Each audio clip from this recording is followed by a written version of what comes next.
Hi, I'm María Luz Chavarría, and with Bara and Guillermina Martínez Azcona, we are going to talk about the biography of Shakespeare, the Globe Theatre, the Elizabethan actors, and some characteristics of the Renaissance. Shakespeare was born in 1564, but we don't know the exact date. He was born in Stratford-upon-River, a busy market on the Avon River, Norway's London. He was baptized on April 26 in 1564. The Shakespeares were middle class. He didn't come from a noble family with close ties to the English court. He attended the local grammar school in Stratford, but he didn't went to university. At the age of 16, he married Anne Hathaway and had 3 children, Susanna, Hamlet, and Judith. He wanted to be an actor, so he moved to London and left his family in Stratford. The London to which Shakespeare came was at the center of a nation just emerging as a major European power. In 1588, the English defeated the powerful Spanish Armada. They want to conquer England. After that, London flourished as a commercial center. The arts, with the support of Queen Elizabeth I, flourished as well. The entertainment of classical literature attracts a lot of people around the world. London's first public theatre sprang across the Thames River in suburban Southwark. With this, the place stopped to plays only in the palaces. The first examination of Shakespeare's presence on London's literary scenes is in 1592, pamphlet mocking his dramatical effort. Already famous and not to be criticized, he became a member of the Lord Chamberlain's Men, a company of actors whose patron was an influential member of Elizabeth's court. The company became so successful that the Queen herself attended its productions.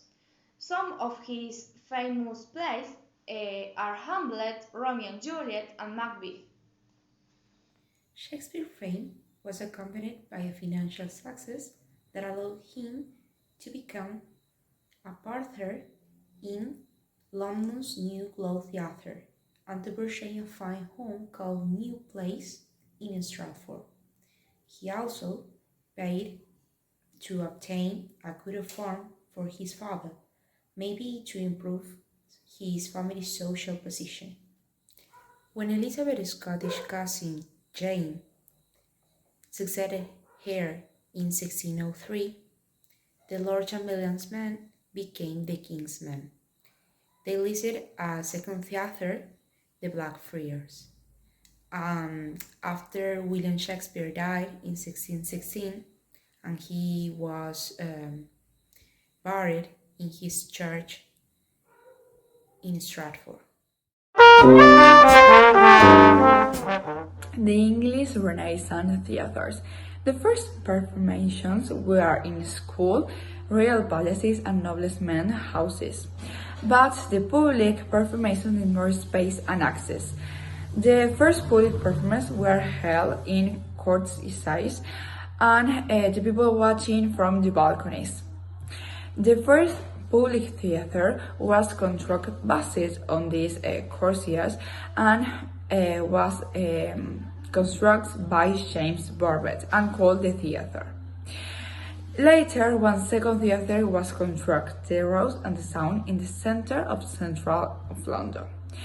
The original theatre was down and is reconstructed, known as the Globe Theatre. The Globe Theatre was the best known of the Elizabeth Public Theatre. The Lord Chamberlain's men living here, and it was called by Shakespeare, the Globe wouldn't know.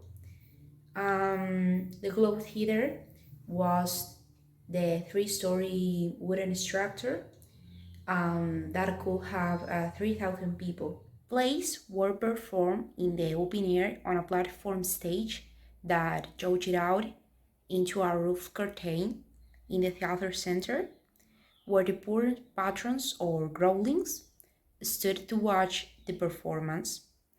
And except for the part directly behind the stage, the theater building consisted of covered galleries where wealthy patrons sat, and they were protected for the element. The Elizabethan actors.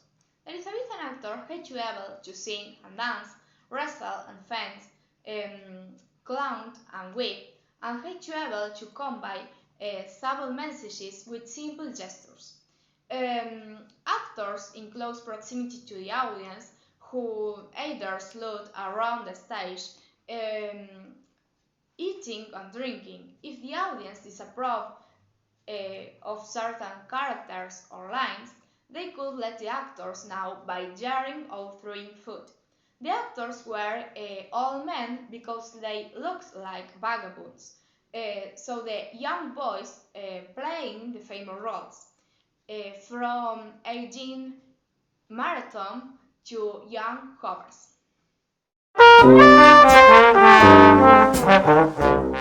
The Renaissance is a period who goes to the 15th and 16th century. It's a rebirth of Greek and Roman ideas. In these periods, the center of everything is the man, no God. People started a movement called humanism, in which all the humans being worth, and this is against the church ideas. Before, the church chose the action of the man. Now the man chose for himself, and the people start to study human anatomy. New ideas spread, and the Christian world split in spite of censored. Some part of Europe decided to start to the Protestant Church. This church began to question objectionable doctrine by the Roman Church. In England, the Protestantism started by Henry VIII because he wanted to divorce Catherine of Aragon, but the Pope denied. So Henry decided, invented new rules, and separated the Catholic Church, and finally married Anne. This was all helped along by the invention of the printing press, which make it a whole lot easier to transmit ideas in writing and to transmit works of art once they've been created. That's a true deal in the development of English literature because all people started to have access to read and write. Also, creative satire is the use of humor to point out that something is wrong in the society. It started here but became more strong in the English development. Well, that is all. Thank you very much for watching our video.